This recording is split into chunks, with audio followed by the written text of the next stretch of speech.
വാർത്തകൾ വിശദമായി നോക്കാം.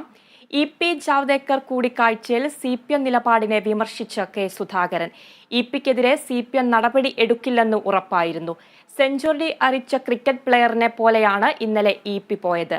ജയരാജനെ തൊട്ടാൽ അഴിമതിയുടെ കൊട്ടാരം മൊത്തം കത്തുമെന്നും പിണറായി അകത്തുപോകുമെന്നും സുധാകരൻ പറഞ്ഞു.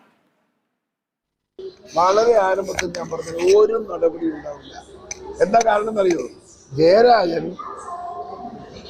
ആ ഒരു അഴിമതിയുടെ കൊട്ടാരം കാത്തു സൂക്ഷിക്കുന്ന ഏറ്റവും പ്രധാനപ്പെട്ട ഒരു കക്ഷിയാണ്. അദ്ദേഹത്തെ തൊട്ടാൽ കത്തും, കൊട്ടാരം മൊത്തം കത്തും. അതുകൊണ്ട് ജയരാജനെ നോവിക്കാനോ ജയരാജനെ അലസരപ്പെടുത്താനോ CPMന്റെ ഒരു നേതൃത്വം ഒന്നും ചെയ്യില്ല എന്ന് ഞാൻ ആരംഭത്തിൽ പറഞ്ഞിട്ടുണ്ട്. എന്താ കണ്ടില്ല ഇന്നലെ സെഞ്ചുറി അടിച്ച ക്രിക്കറ്റ് പ്ലെയർ പോകുന്ന പോലെയല്ലേ ജയരാജൻ പോയ? എന്തോ ഒരു മനസ്സമാധാനത്തിലാവും അയാളെ പോക്ക്. അയാളെ തൊട്ടാൽ ഞാൻ പറഞ്ഞു പിണറായി വിജയൻ അടക്കം കാത്തുകൊണ്ടിരുന്നു.